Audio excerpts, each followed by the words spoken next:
Alright, so I'm just trying to figure out what type of knock this is.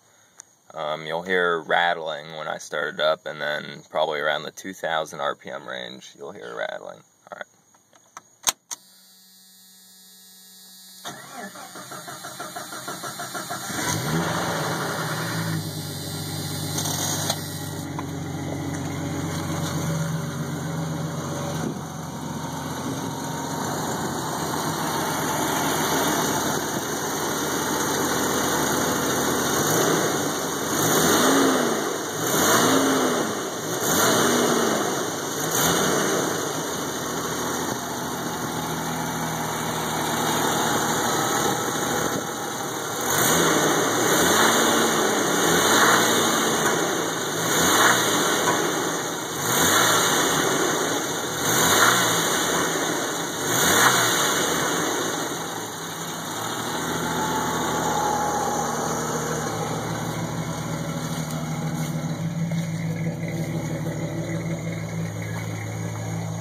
Alright, so if anybody could help diagnose this problem, it'd be good.